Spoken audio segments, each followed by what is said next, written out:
رحمت اللہ تعالی علیہ کی بارگاہ میں حاضر ہوا اور عرض کی حضور میں تجارت کے لیے ملک شام جا رہا ہوں، آپ سے دعا کی درخواست ہے، آپ دعا فرما دیجیے۔ ولی کے ولی ہوتے ہیں، ان کی نگاہیں لوح محفوظ کو دیکھ لیتی ہیں۔ چنانچہ شیخ حماد رحمۃ اللہ تعالی علیہ نے اس کی تقدیر کا حال جان کر غیب کی خبر دیتے ہوئے فرمایا آپ اپنا سفر ملتوی کر دیجیے، اگر گئے تو سارا مال ڈاکو لوٹ بھی لیں گے اور آپ کو قتل بھی کر ڈالیں گے۔ تاجر یہ بات سن کر بڑا گھبرایا، تیاری بھی پوری کر لی تھی، مال بھی بہت سارا لے کے جانا تھا، بڑی امید تھی کہ وہاں سے بڑا منافع ہوگا۔ اسی پریشانی کے عالم میں واپس آ رہا تھا کہ راستے میں حضور غوث اعظم رحمت اللہ تعالی علیہ نے آپ نے پوچھا کہ کیوں پریشان ہے؟ تو اس ابو مظفر تاجر جو تھا اس نے سارا ماجرا عرض کیا کہ میں نے اپنا بڑی عظیم الشان قسم کی تیاری کی ہے شام جا کر تجارت کرنے کی۔ شیخ حماد رحمۃ اللہ تعالی علیہ کے پاس حاضر ہوا دعا کروانے کے لیے، تو آپ نے منع فرما دیا ہے اور فرمایا ہے کہ اگر گئے تو تمہارا مال بھی سارا ڈاکو لوٹ لیں گے اور تمہیں قتل بھی کر دیں گے۔ تو حضور سیدنا غوث اعظم رحمت اللہ تعالی علیہ نے فرمایا آپ پریشان نہ ہوں، شوق سے ملک شام کا سفر کیجئے، انشاءاللہ الکریم سب بہتر ہو جائے گا۔ تو ابو مظفر تاجر جو ہے اس نے حضور غوث اعظم رحمت اللہ تعالی علیہ کی بات مان لی، تیاری کی ہوئی تھی نا، تو قافلے کے ساتھ شام کی طرف روانہ ہو گیا۔ اسے کاروبار میں بہت نفع ہوا۔ اس سفر کے دوران تاجر ابو مظفر جب واپس آ رہا تھا تو اس نے ایک بہت ڈراؤنا خواب دیکھا۔ کیا دیکھتا ہے کہ ڈاکوؤں نے قافلے پر حملہ کر کے سارا مال لوٹ لیا ہے اور اسے قتل بھی کر ڈالا ہے، مار بھی دیا ہے اسے۔ جب اس کو اس طرح لگا خواب کے اندر کہ میں مر گیا ہوں تو ڈر کے مارے اس کی آنکھ کھل گئی، گھبرا کر اٹھا تو دیکھا کہ وہ تو اپنے مال کے ساتھ موجود ہے اور کوئی ڈاکو وغیرہ موجود نہیں ہے۔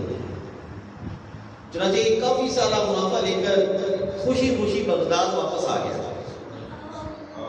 اب وہ یہ سوچنے لگا کہ پہلے میں حضور غوث پاک رحمت اللہ تعالی علیہ سے ملوں یا حضرت شیخ حماد رحمت اللہ تعالی علیہ سے ملوں۔ تو ابھی یہ سوچ ہی رہا تھا کہ حضرت شیخ حماد رحمت اللہ تعالی علیہ اس کو راستے میں ہی مل گئے اور دیکھتے ہی فرمایا جا کر پہلے غوث پاک رحمت اللہ تعالی علیہ سے ملو کہ وہ محبوب ربانی ہیں، انہوں نے تمہارے حق میں 17 بار دعا مانگی، تب کہیں جا کر تمہاری تقدیر بدلی۔ غوث پاک رحمت اللہ تعالی علیہ کی دعا کی برکت سے اللہ پاک نے تمہارے ساتھ ہونے والا معاملہ حقیقت سے خواب میں تبدیل کر دیا۔ کھلا میرے دل کی کلی غوث اعظم، مٹا قلب کی قلبے کلی غوث اعظم، نہیں کوئی بھی ایسا فریادی آقا خبر جس کی تم نے نہ لی غوث اعظم، صدا گر یہاں میں نہ دوں تو کہاں دوں، کوئی اور بھی ہے غریب یا غوث اعظم جو قسمت کو میری پوری اچھی کر دے، جو عادت ہو بد کر بھلی غوث اعظم۔ صلو علی الحبیب صلی اللہ تعالی علی محمد وعلی آلہ وصحبہ وبارک وسلم۔ عاشقان رسول۔ آپ نے دیکھا کہ اولیاء کرام کی شان بہت بلند ہے، یہ نیک بندے اللہ پاک کے محبوب ہوتے ہیں، رب کائنات ان کو بڑے بڑے انعامات عطا فرماتا ہے۔ انہی میں سے ایک انعام جو ہے وہ ہے کرامت۔ کرامت جو ہے نا یہ حق ہے، زمانہ نبوت سے لے کر آج تک کبھی بھی اس مسئلے میں اہل حق کا اختلاف نہیں ہوا کرامت کے بارے میں۔ سبھی کا عقیدہ ہے کہ صحابہ کرام عالم رضوان اور اولیاء کاملین کی کرامتیں حق ہیں۔ ہر زمانے میں اللہ تبارک و تعالیٰ کے برگزیدہ جو ولی ہیں، اس کے جو دوست ہیں، ان سے کرامات ظاہر ہوتی رہی ہیں، اور انشاءاللہ الکریم قیامت تک جو بھی اللہ پاک کا ولی ہوگا اس سے کرامات کا ظہور ہوتا رہے گا۔ کرامت کسے کہتے ہیں؟ کرامت کسے کہتے ہیں؟ کرامت کا مطلب ہے اللہ پاک کے ولی سے ظاہر ہونے والا ایسا کام جو عادتاً محال ہو، یعنی ظاہری اسباب کے ذریعے اس کا ہونا ممکن نہ ہونا۔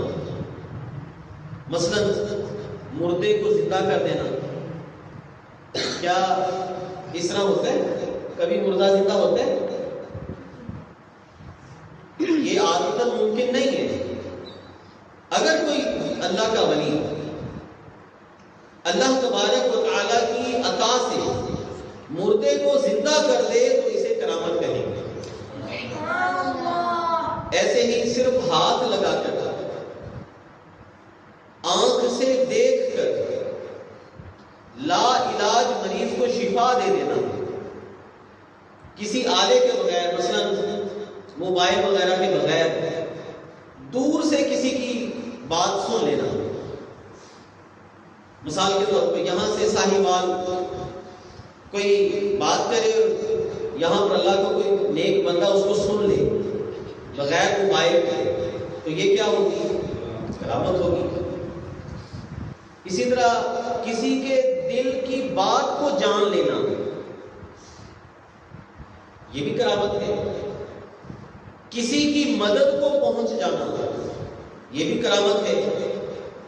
سینکڑوں کلومیٹر کا سفر سواری کے بغیر پیدل ہی منٹوں میں طے کر لینا،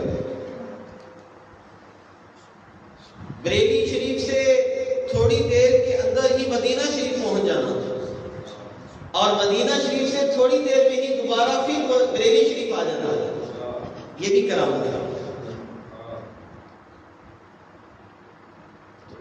امید ہے کہ کرامت کا مفہوم آپ کو واضح ہو گیا ہوگا۔ کرامت کسے کہتے ہیں؟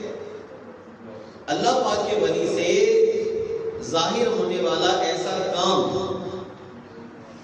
جو عادتاً محال ہو، یعنی ظاہری اسباب کے ذریعے اس کا ہونا ممکن نہ ہو، اور وہ اللہ کے ولی سے ہو جائے، اسے ہم کہیں گے کرامت۔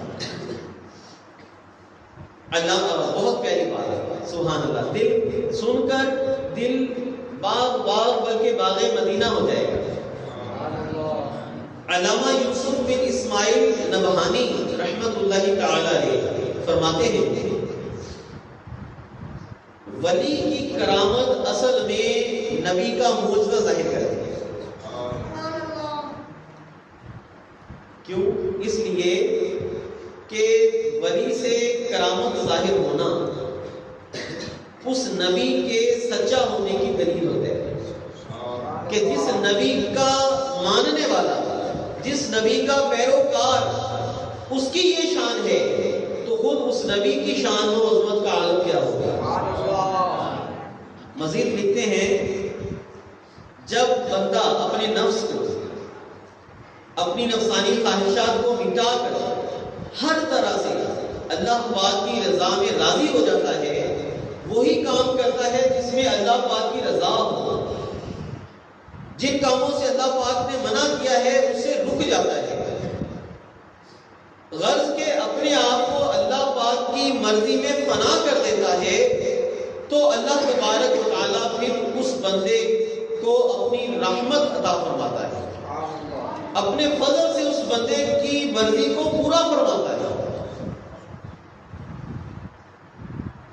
حضرت سلمان فارسی رضی اللہ تعالیٰ عنہ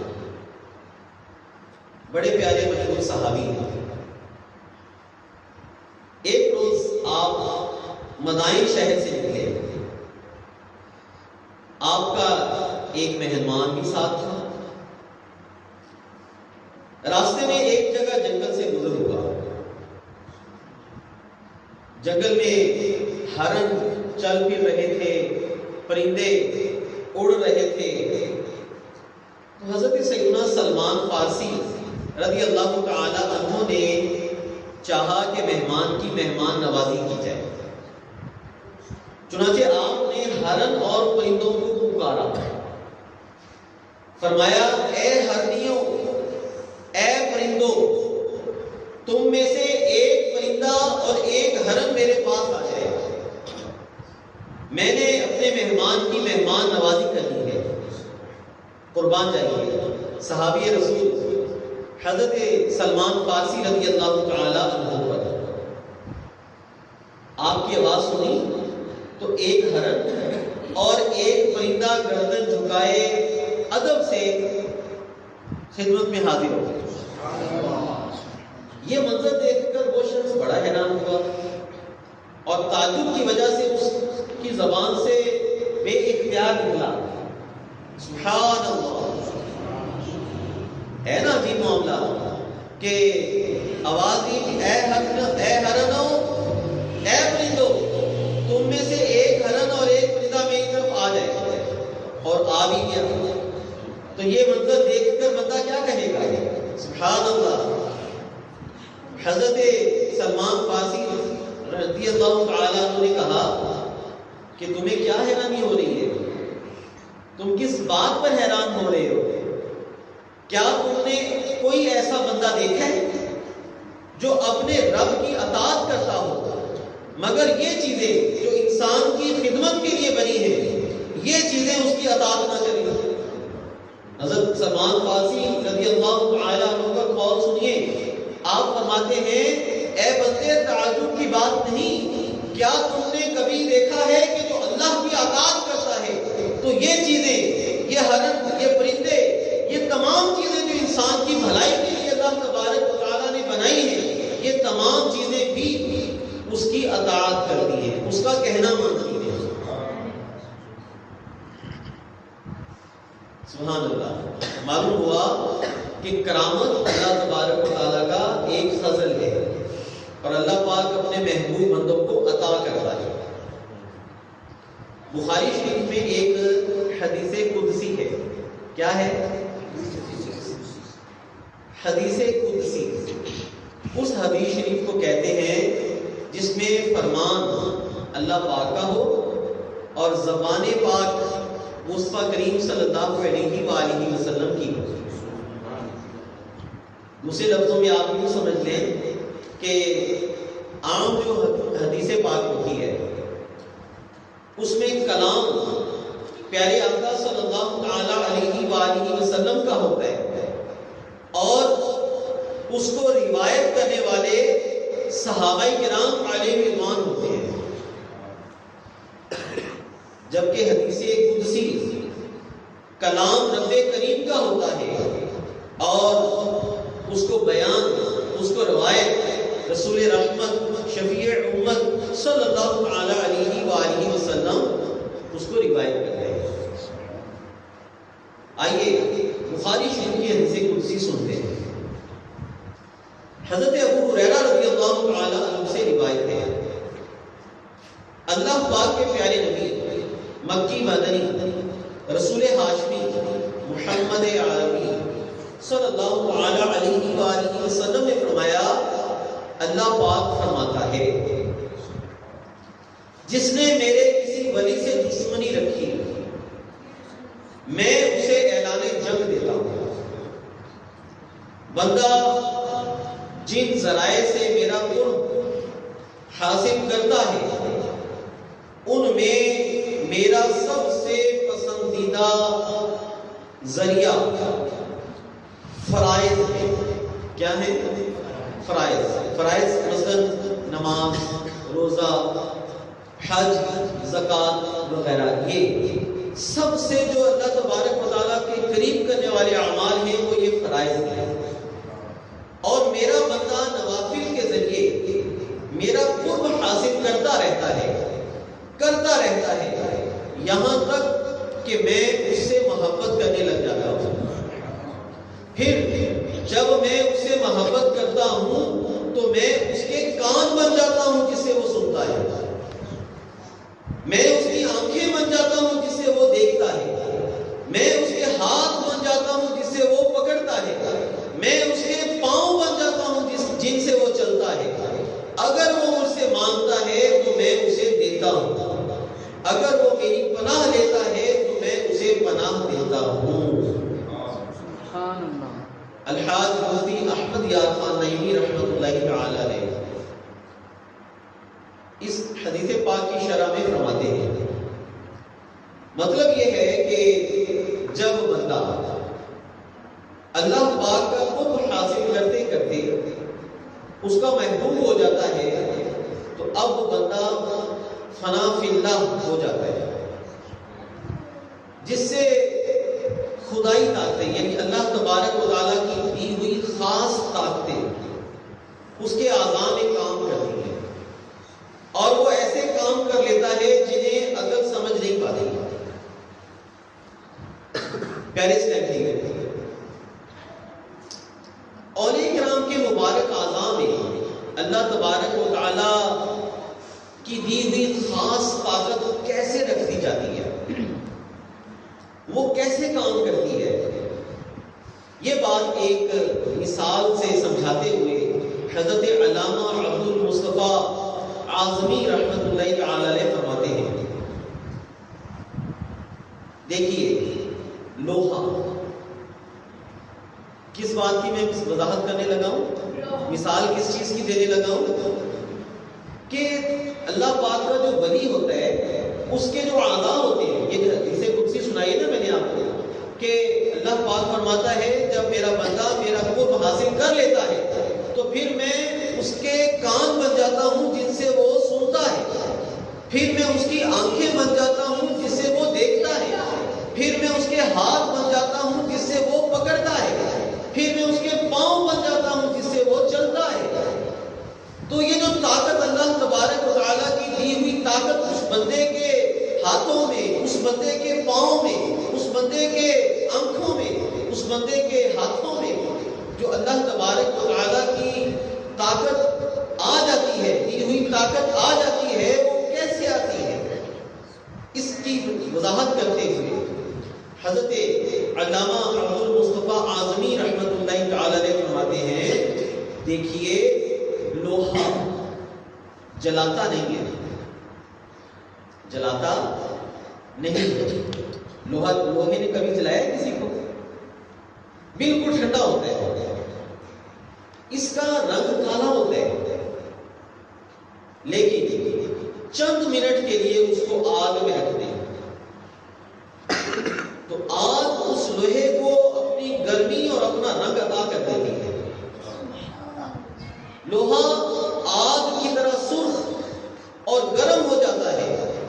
اب اگرچہ لوہا وہی ہے جو چند لمحے پہلے، چند منٹ پہلے ٹھنڈا تھا، کالا تھا، لوہا وہی ہے مگر اس کے کام بدل گئے۔ پہلے یہ ٹھنڈا تھا، جلاتا نہیں تھا، اب اس میں بھی تپش آ گئی، یہ بھی جلانے لگ گیا۔ مزید غور کیجیے، اب لوہا کام اگرچہ وہی کر رہا ہے جو آگ کرتی ہے، گرم ہو گیا نا لوہا ایک دفعہ، اب وہ جلا بھی رہا ہے، گرم بھی ہے، جلا بھی رہا ہے، مگر کوئی بھی عقل مند یہ نہیں کہے گا کہ لوہا آگ بن گیا ہے۔ ہم لوہے کو آگ میں رکھیں، وہ بہت زیادہ گرم ہو جائے، اس کا رنگ سرخ ہو جائے، وہ جلانے لگ جائے، کیا ہم کہیں گے کہ یہ لوہا آگ بن گیا ہے؟ نہیں، یہ صرف سمجھانے کی ایک مثال ہے۔ اسی سے اولیاء کرام کی شان کو سمجھ لیجئے کہ اولیاء کرام جب اللہ پاک کی کامل فرما برداری کرتے ہیں، خود کو اللہ پاک کی رضا میں فنا کر دیتے ہیں، دن رات اللہ تبارک و تعالیٰ کی محبت میں گزارتے ہیں، تو اللہ پاک اپنے کرم فضل سے اپنے ان محبوب بندوں کو اپنی قدرت کا اور طاقت کا ایسا جلوہ عطا فرماتا ہے کہ ان بندوں کی قدرت اور طاقت دیکھ کر خدا کی قدرت یاد آ جاتی ہے۔ لیکن اس مقام پر بھی کہ جب اس بندے کے ہاتھ اللہ کے ہاتھ بن جاتے ہیں، اس بندے کی آنکھیں اللہ کی آنکھیں بن جاتی ہیں، اس بندے کے کان اللہ کے کان بن جاتے ہیں، اس مقام پر بھی بندہ بندہ ہے اور اللہ اللہ ہے۔ یہی بات کسی فارسی شاعر نے کہی، خاصانے خدا خدا نہ باشو لیکن زے خدا جدا نہ باشو، یعنی اللہ والے خدا نہیں ہوتے مگر یاد رکھو یہ خدا سے جدا بھی نہیں ہوتے۔ سبحان اللہ۔ حضرت علامہ عبد المصطفیٰ اعظمی رحمۃ اللہ تعالی علیہ مزید فرماتے ہیں، یہیں سے ایک اور بات بھی سمجھ لیجیے، جب آگ میں یہ قدرت ہے کہ وہ چند منٹوں میں لوہے کو اپنی گرمی اور اپنا رنگ عطا کر سکتی ہے، آگ میں یہ قدرت ہے نا کہ وہ لوہے کو اپنی گرمی بھی دے سکتی ہے، اپنا رنگ بھی دے سکتی ہے، تو کیا رب کائنات اپنے محبوب بندوں کو اپنی قدرت کاملہ کا مظہر نہیں بنا سکتا؟ بالکل بنا سکتا ہے۔ اللہ پاک بڑی قدرتوں والا ہے، وہ بے نیاز ہے اور اس کی عطاؤں کا کوئی شمار نہیں۔ اللہ تبارک و تعالیٰ خود ارشاد فرماتا ہے، پارہ 15 سورہ بنی اسرائیل آیت نمبر 20، ترجمہ کنز الایمان، وَمَا كَانَ عَطَاءُ رَبِّكَ مَحْظُورًا، ترجمہ کنز العرفان، اور تمہارے رب کی عطا پر کوئی روک نہیں۔ معلوم ہوا اللہ پاک کی عطا میں کوئی روک نہیں، اللہ پاک جسے جتنا عطا فرما دے، جو چاہے عطا فرمائے۔ اگر اللہ پاک اپنے محبوب بندوں کو بے پناہ طاقتیں اور کرامات عطا فرمائے تو کسی کی کیا مجال ہے کہ وہ اللہ پاک پر اعتراض کر سکے؟ اس لیے کرامت کا انکار کرنا اصل میں کرامت کا انکار کرنا نہیں بلکہ اللہ تبارک و تعالیٰ کی عطا کا انکار کرنا ہے۔ یعنی جو بندہ ولیوں کی کرامت کو نہیں مانتا وہ گویا یہ نظریہ رکھتا ہے کہ اللہ تبارک و تعالیٰ اپنے بندوں کو کچھ عطا نہیں کرتا۔ الامان والحفیظ، اللہ پاک ہمیں ایسی بے ادبی سے اور ایسے برے نظریے سے ہمیشہ محفوظ رکھے۔ بے شک کرامت حق ہے اور اولیاء کرام رحمۃ اللہ تعالی علیہ سے بہت ساری کرامات کا ظہور بھی ہوتا ہے۔ قرآن کریم سے میں آپ کو کرامات بتاتا ہوں۔ اللہ پاک نے اپنے بندوں کی کرامات کو قرآن پاک میں بیان فرمایا ہے۔ مثال کے طور پر اصحاب کہف جو حضرت عیسیٰ علیہ السلام کے امتی اور بلند رتبہ ولی ہیں، ان کے متعلق قرآن پاک میں پوری ایک سورت ہے۔ اس میں بیان ہوا کہ یہ جو حضرات ہیں اصحاب کہف، یہ 300 سال تک سوتے رہے، 300 سال تک سوتے رہے، یہ بھی کرامت تھا۔ ان 300 سالوں کے دوران نہ ان کے جسموں کا کچھ نقصان ہوا اور نہ انہیں کسی قسم کی تکلیف ہوئی، نہ ان کی عمریں بدلی، ان کے ساتھ ان کا کتا بھی تھا۔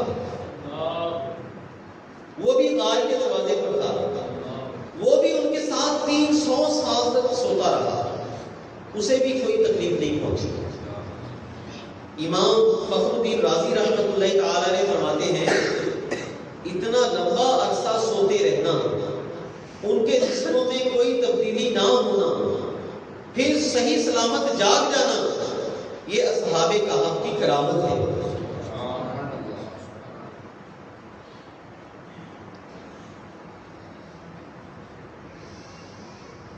اسی طرح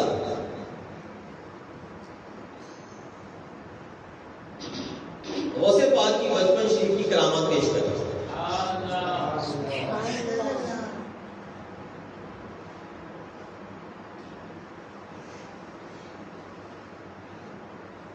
آپ ابھی پیدا بھی نہیں ہوئے تھے،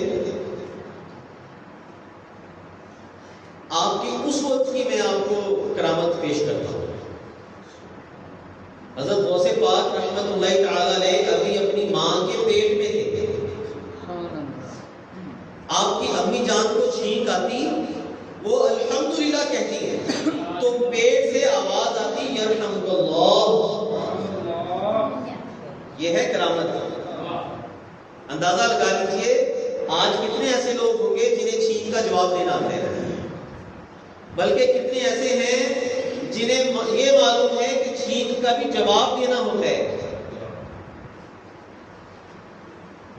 پھر عربی گرامر میں غوث پاک کی مہارت دیکھیے، جب مرد کو چھینک آئے تو اس کے جواب میں یرحمک اللہ کہتے ہیں، اور جب عورت کو چھینک آئے تو اس کے جواب میں یرحمک اللہ کہتے ہیں۔ سبحان اللہ، غوث پاک رحمۃ اللہ تعالی علیہ ماں کے پیٹ ہی میں کیسی مہارت رکھتے تھے، کلام بھی کرتے اور عربی میں عربی گرامر کا خیال رکھتے ہوئے اپنی ماں کو چھینک کا جواب دیتے یرحمک اللہ۔ سبحان اللہ۔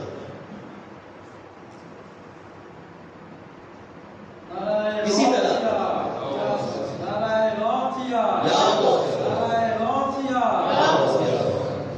اسی طرح غیب سے کھانا ملنا، یہ بھی کرامت ہے، اور یہ تو وہ کرامت ہے جو نبی کریم صلی اللہ علیہ وآلہ وسلم کی حیات ظاہری میں بھی ظاہر ہوئی۔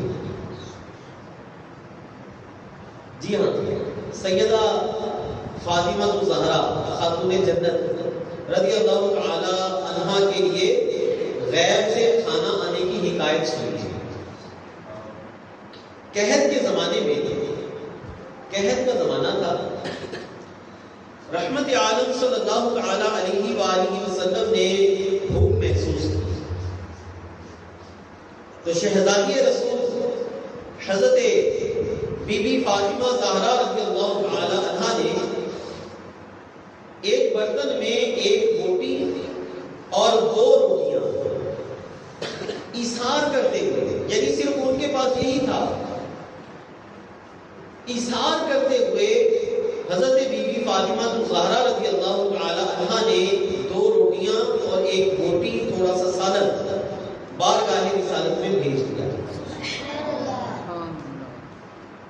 حضور صلی اللہ علیہ وآلہ وسلم نے اس تحفہ کو قبول کیا اور وہ یہ ساری تحفہ لے کر 2 روٹیاں، روٹی اور سالن تھوڑا سا لے کر خاتون جنت حضرت بی بی فاطمہ زہرا رضی اللہ تعالی عنہا کے گھر تشریف لے آئے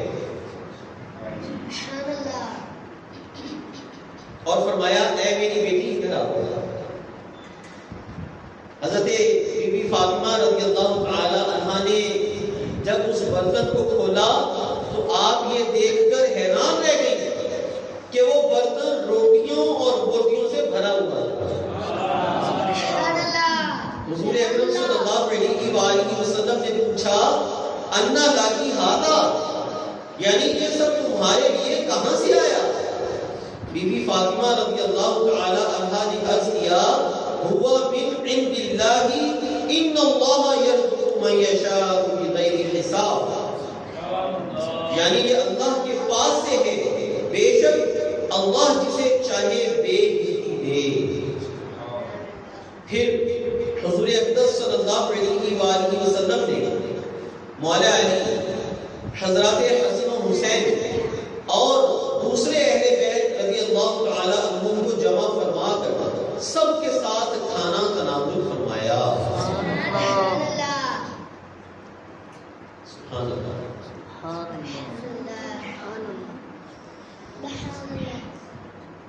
حضرت اب میں آپ کو قرآن و حدیث سے کرامات بتا رہا ہوں. اب قرآن پاک سے پھر ایک کرامت سنیے. حضرت عیسیٰ علیہ السلام کی والدہ محترمہ حضرت مریم رحمت اللہ تعالی علیہا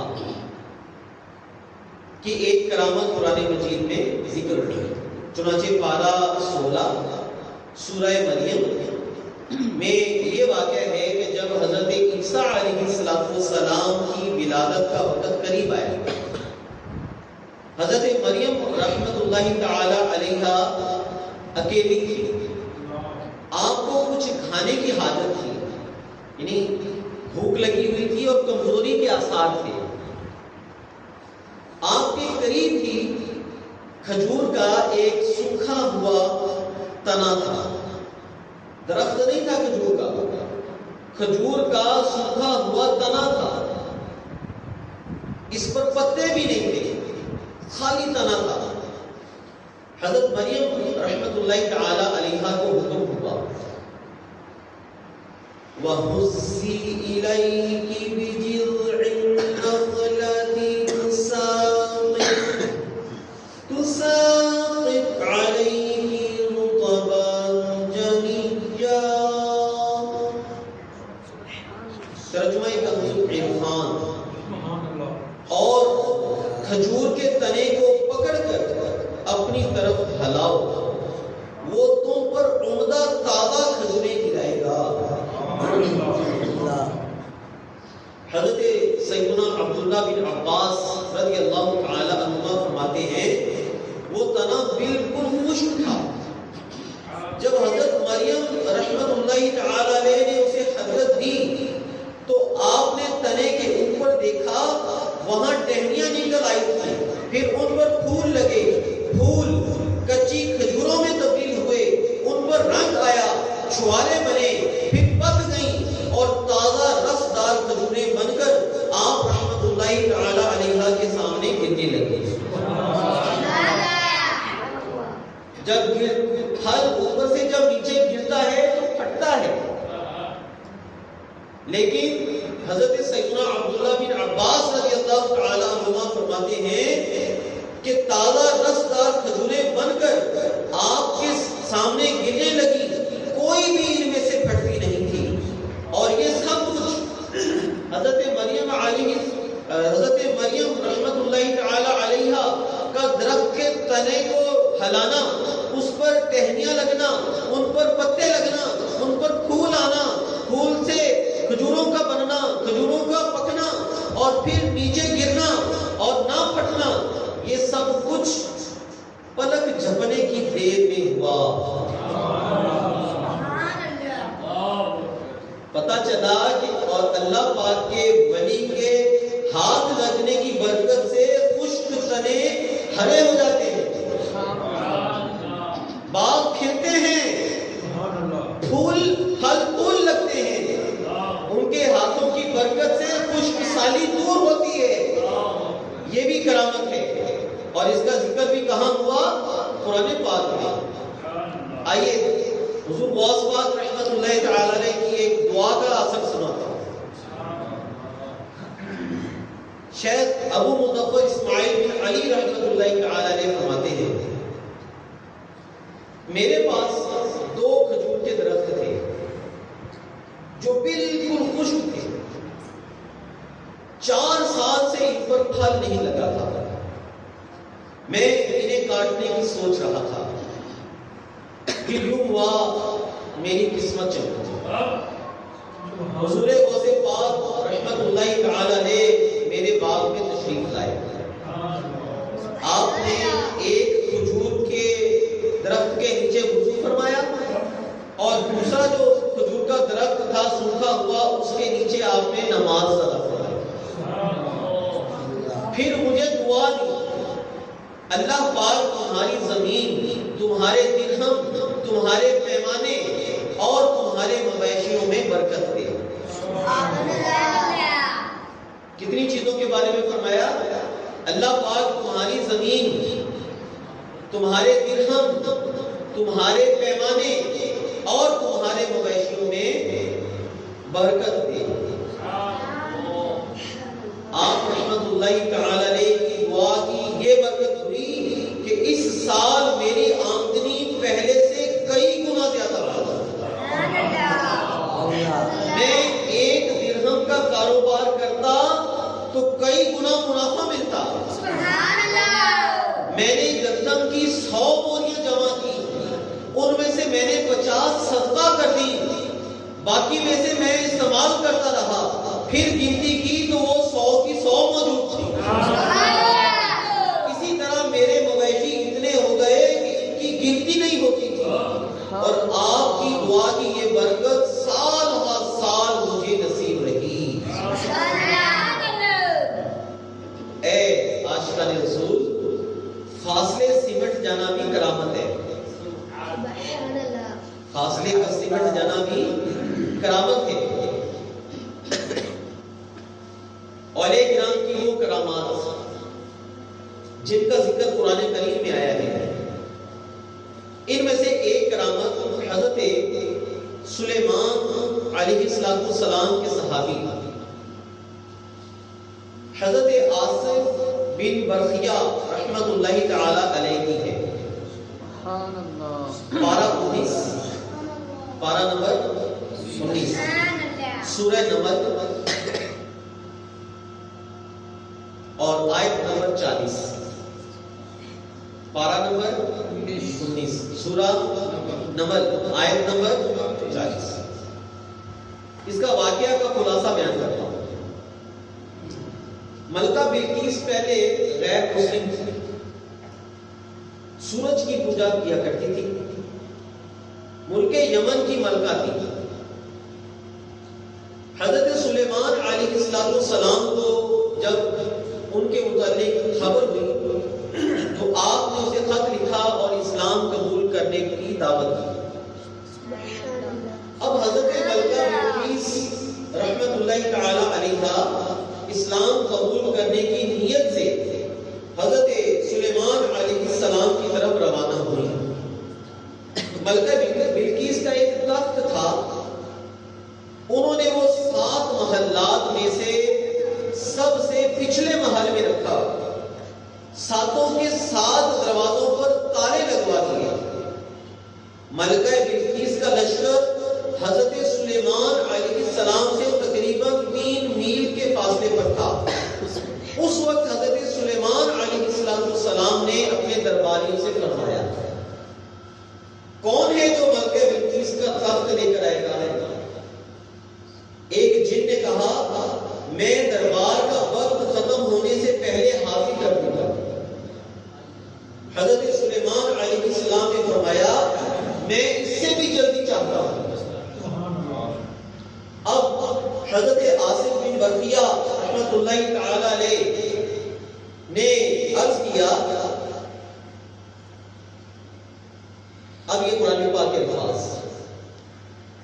انا آتیک بہ قبل ان یرتد الیک طرفک۔ ترجمہ کنز العرفان کہ میں اسے آپ کی بارگاہ میں آپ کے پلک جھپکنے سے پہلے لے آؤں گا۔ پلک جھپکنا یہ ہے آنکھ بند کرنا پھر کھولنا، 1 سیکنڈ سے بھی کم وقت لگتا ہے۔ سبحان اللہ۔ پھر جب حضرت سلیمان علیہ السلام نے آنکھ جھپک کر دیکھا تو تخت آ چکا تھا۔ اللہ، یہ ہے ولی اللہ کی کرامت۔ میلوں دور کا فاصلہ، کئی کلو وزنی تخت حضرت آصف بن برخیہ رحمت اللہ تعالی علیہ دربار شاہی میں ہی موجود۔ آپ نے پلک جھپکنے کی دیر میں تخت حاضر کر دیا۔ اس سے معلوم ہوا کہ اولیاء کرام کے لیے اللہ تبارک و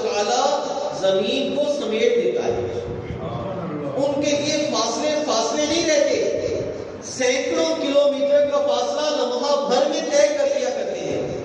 یہ بھی کرامت ہے. اور کرامت کہاں ذکر ہوئی ہے؟ قرآن پاک میں. الحمدللہ اس امت کے بھی کئی اولیاء کرام سے ایسی کرامات کا ظہور ہوا ہے. مثال کے طور پر امام جلال الدین سیوطی رحمت اللہ تعالی علیہ اپنے دور کے بہت بڑے امام، بہت بڑے عالمی دین ہیں. آپ کے خادم محمد بن علی رحمت اللہ تعالی علیہ فرماتے ہیں ایک روز امام سیوطی رحمت اللہ تعالی علیہ نے مجھے فرمایا اگر میرے مرنے سے پہلے تم میرا راز ظاہر نہ کرو تو آج عصر کی نماز مکہ مکرمہ میں پڑھنے کا ارادہ ہے. میں نے عرض کیا جی ٹھیک ہے، میں راز ظاہر نہیں کروں گا. چنانچہ امام سیوطی رحمت اللہ تعالی علیہ نے میرا ہاتھ پکڑ لیا اور فرمایا آنکھیں بند کر لو. میں نے آنکھیں بند کر لی. ہم تقریباً 27 قدم چلے تھے کہ فرمایا اب آنکھیں کھول دو. میں نے آنکھیں کھولی تو ہم مکہ مکرمہ میں جنت المعلا کے دروازے پر تھے. پھر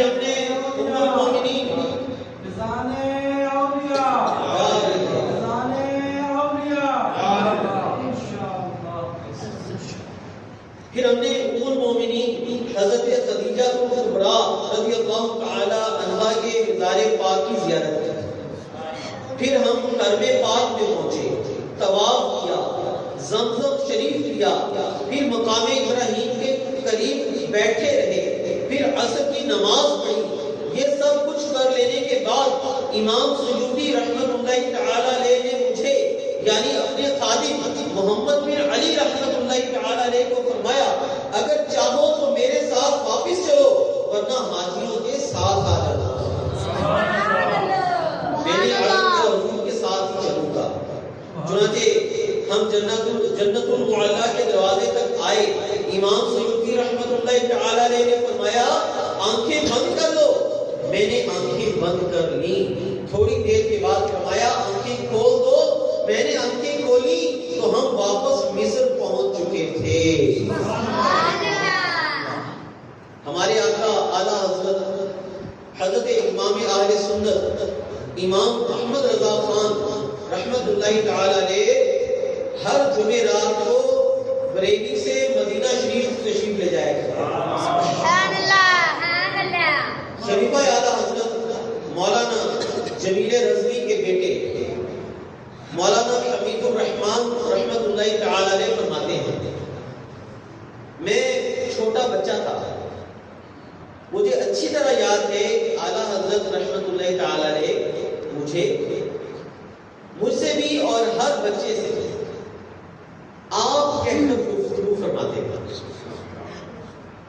ڈانٹنا، جھاڑنا، انتقار کرنا یہ اعلیٰ حضرت کے مزاج مبارک میں نہیں تھا. ایک جمعرات کو میں بریلی شریف میں اعلیٰ حضرت رحمت اللہ تعالی علیہ کے گھر پر حاضر تھا. کوئی صاحب ملنے آئے. یہ وقت عام ملاقات کا نہیں تھا لیکن وہ ضد پر تھے کہ میں اعلیٰ حضرت رحمت اللہ تعالی علیہ سے ملنا ہی ملنا ہے. چنانچہ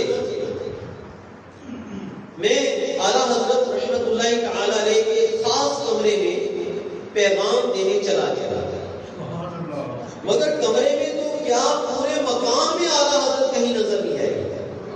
ہم حیران تھے کہ آخر کہاں گئے.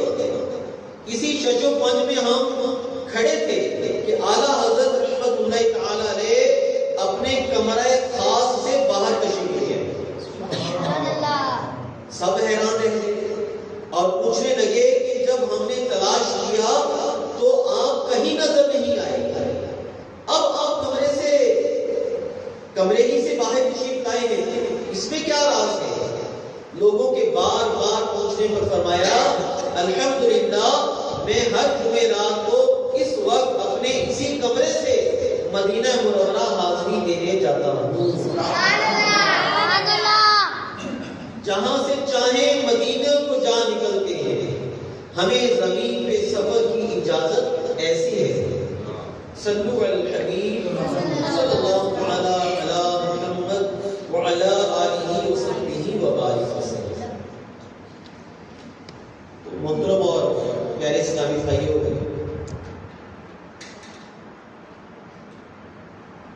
جس طرح ابھی تک جو میرے بیان کا ٹاپک ہے وہ کیا ہے کہ اللہ پاک اپنے بندوں میں سے، نیک بندوں میں سے جس کو جو چاہے طاقت عطا فرما سکتا ہے۔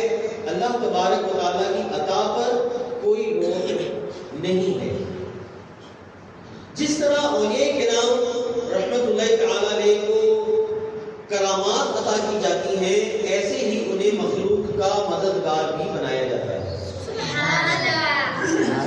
یہ بھی اولیاء کرام کی ایک کرامت ہے کہ اللہ تبارک و تعالیٰ کے یہ محبوب بندے مدد کے لیے پکارنے والوں کی صدا سنتے ہیں اور ان کی مدد کو پہنچتے ہیں۔ بعض لوگ اس حوالے سے شیطانی وسوسوں کا شکار ہو جاتے ہیں۔ مثلا وہ کہتے ہیں کہ جب اللہ پاک مدد کرنے پر قادر ہے تو پھر غوث پاک یا کسی اور بزرگوں سے کیوں مدد مانگے؟ تو جواباً عرض یہ ہے کہ یہ شیطان کا خطرناک ترین وار ہے، اور اس طرح شیطان نہ جانے کتنے لوگوں کو گمراہ کر دیتا ہے۔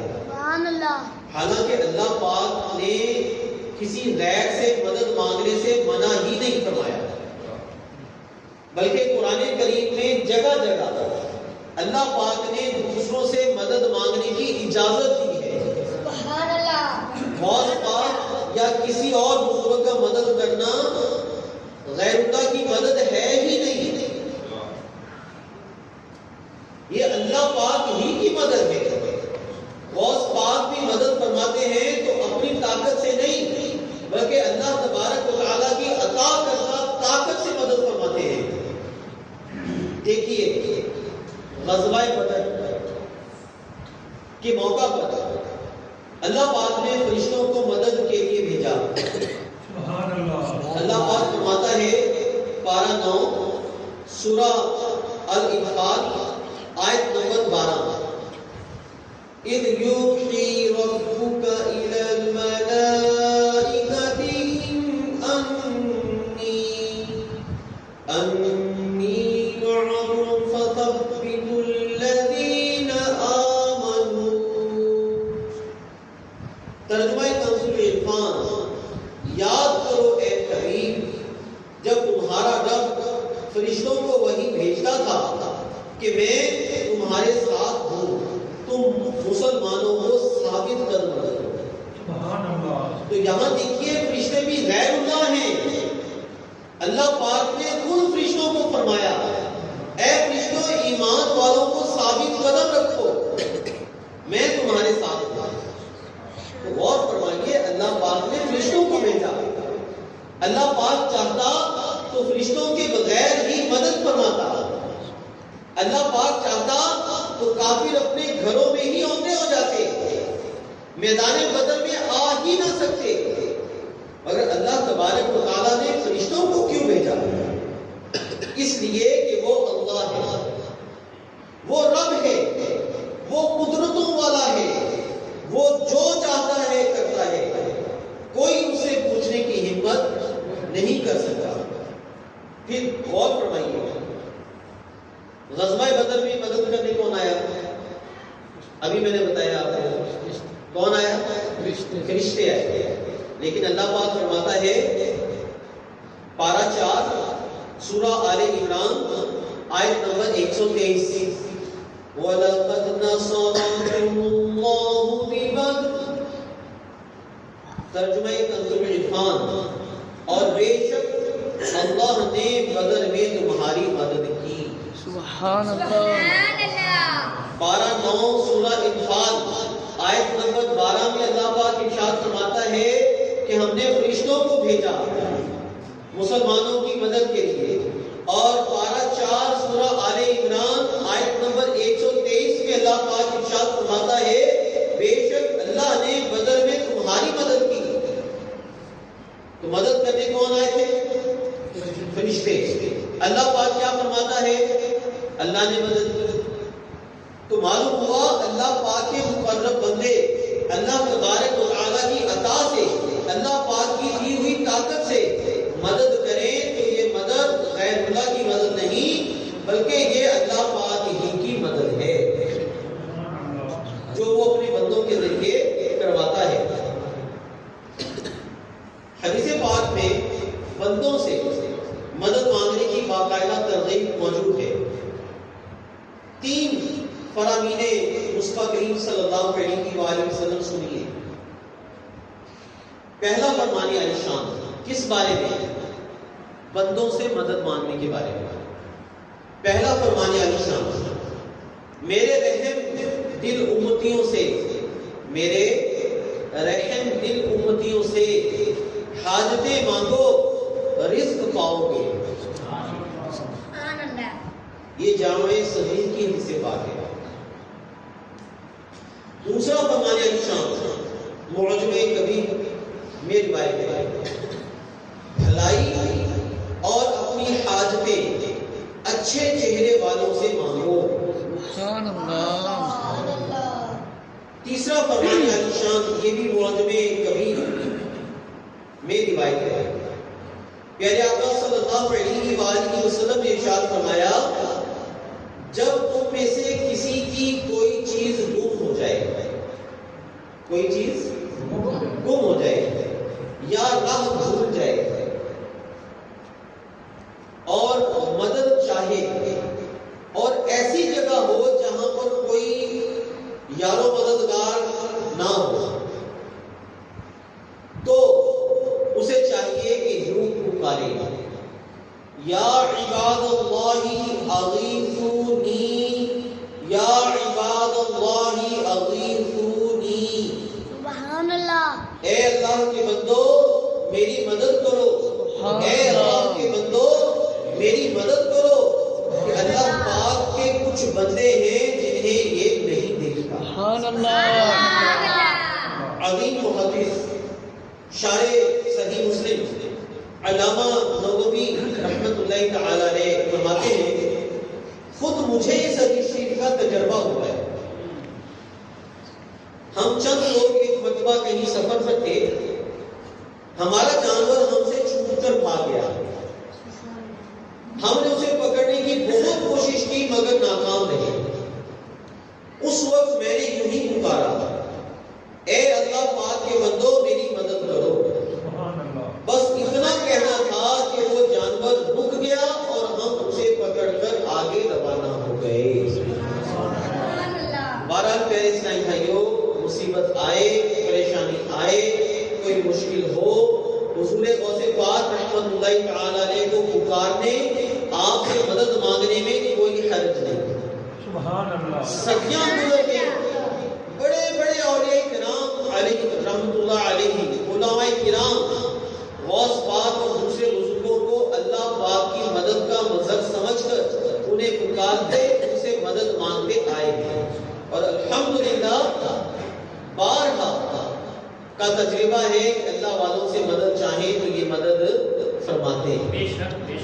اللہ پاک ہم سب کو اولیاء کرام سے محبت کرنے، ان کے ساتھ گہری وابستگی رکھنے، اولیاء کرام کی شان و عظمت پر ایمان رکھنے، ان کا ادب کرنے، ان کی بے ادبی سے بچنے اور ان کے راستے پر چلنے کی توفیق عطا فرمائے۔ آمین آمین بجاہ النبی الامین صلی اللہ تعالی علیہ وآلہ وسلم۔